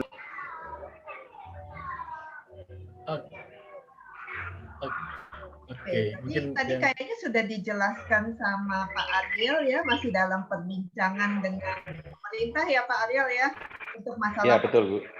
Masih. Ya, jadi masih belum ada keputusan Pak dalam pembicaraan. Ya. Masih proses untuk pengurusan izin juga, karena itu ada menyangkut masalah izin khusus. Dan Kementerian Perhubungan juga belum mendapatkan konfirmasi langsung dari Kementerian Kesehatan dan hal pendistribusian. Jadi izin khususnya pun belum final ya untuk itu. Terima kasih Pak. Oke, mungkin tadi bisa dijawab yang pertanyaan tentang sektor konstruksi. Oke, konstruksi ya. Konstruksi, ya, kalau dari segi growth mungkin ke depannya kita tahu infrastruktur itu udah berjalan dari awal masa pemerintahnya Pak Jokowi ya. Itu growth-nya eksponensial semua gitu, dari government project aja gitu di luar swasta. Nah, kalau di masa atau periode kedua Pak Jokowi ini, ya dari segi growth mungkin tidak akan sebesar dari periode pertamanya Pak Jokowi pastinya gitu ya. Yang kedua, government budget tahun ini karena pandemi itu ya, nomor satu bukan infrastruktur lagi gitu, tapi adalah health ministry gitu ya, Kemenkes gitu ya, yang paling besar budget dari government. Jadi ya kalau dari segi growth mungkin tidak akan sebesar dari sebelumnya gitu. Tapi kalau in term of valuation sebetulnya masih cukup murah. Cuma apakah murahnya itu terjustifikasi dengan dia growth-nya yang negatif kah, atau memang nggak ada katalis dalam waktu dekatnya kah? Tapi dari segi valuasi mulai menarik gitu untuk dicermati. Tapi kita tetap menunggu katalisnya apa ya. Kalau kemarin kan properti oke, valuasi murah gitu ya, banyak masih di bawah PBV 1 kali, namun ada katalisnya yang di-deliver oleh pemerintah terkait insentif pajak segala macam dan DP 0% semua itu ya. Jadi harusnya itu menjadi booster dari saham-saham properti. Nah, kalau konstruksi saya belum lihat katalisnya nih dalam waktu dekat nih. SWF itu di mana, Gung? SWF ya itu perlu tetap menunggu ya, apakah itu betul-betul terdeliver dengan baik atau enggak gitu ya. Ini kan masih masa-masa awal ya. Ya baik lagi walaupun terdeliver, growth-nya pasti infrastruktur nggak akan sebesar seperti 3 atau 5 tahun lalu gitu. Tapi secara valuasi ya saya bilang emang murah gitu. Jadi masih boleh dibeli nggak nih saham konstruksi? Kalau untuk long term harusnya boleh. Kita beli secara valuasi ya, gitu. Beli Yang value. menarik dari saham konstruksi yang mana nih? Kalau yang konservatif itu ada PTPP karena dari segi leverage dia yang paling konservatif gitu. Kalau dari valuasi yang paling murah itu ada ADI. PTPP sama ADI ya. Kalau dari properti sendiri tadi menurut Agung yang paling bagus yang mana ya?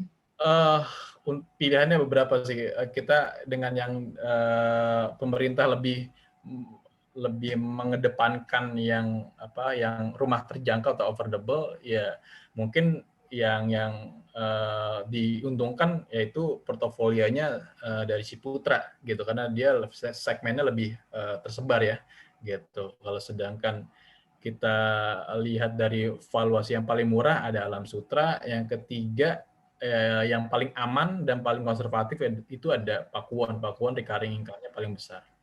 3 itu. Oke. Catat ya teman-teman ya. Nah ini Pak Ariel, ada Ciaci ini nanya lagi, berapa target pendapatan dan laba Pura 2021? Tadi pendapatan udah dikasih tahu ya, targetnya kenaikan 100% ya Pak ya. Kalau Ya. laba berapa nih Pak? Kalau labanya kemungkinan hampir sama ya, mungkin naik 80% gitu ya. Sekitar 80% ya. 80%-an untuk labanya. Oke, terima kasih Pak. Ini dari Santo nanya ke Agung lagi nih, boleh tolong ditampilkan ulang slide-nya tadi yang bagian IHSG year to date, leader, dan laga. Thank you. Oke, wait ya. Saya izin share screen lagi. Saham-saham yang leading dan laggard. Nah, ini saham-sahamnya. Sorry.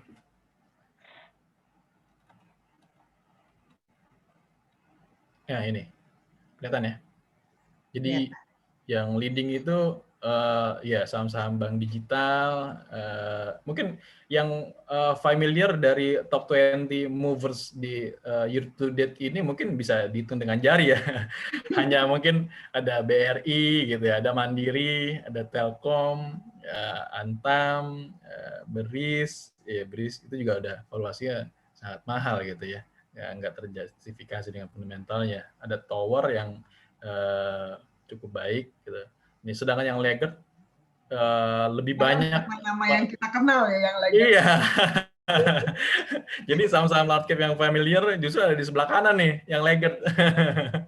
Ada Unilever, Astra, United Tractor, ICBP, Gudang Garam, HMSP, Adaro, Excel, Pegas, MGR, hampir semuanya familiar yang laggard.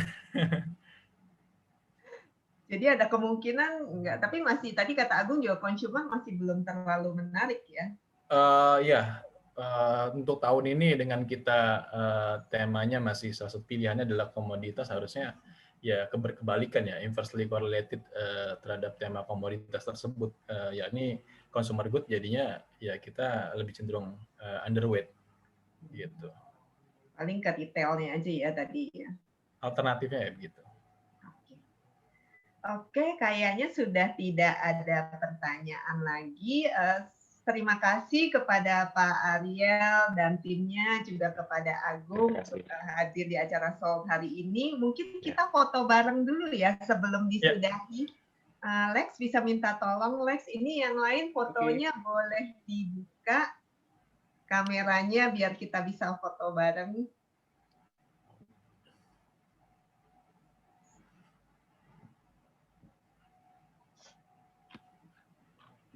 Tunggu dibuka dulu ya. Banyak yang belum buka.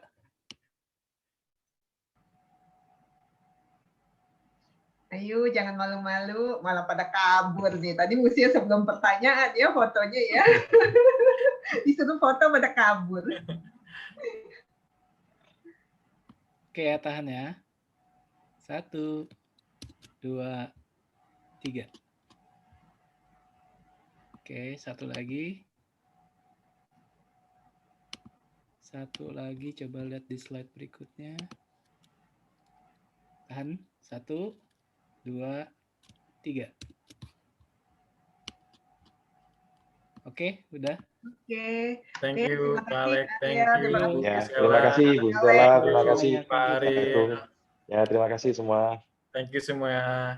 Mudah-mudahan bermanfaat.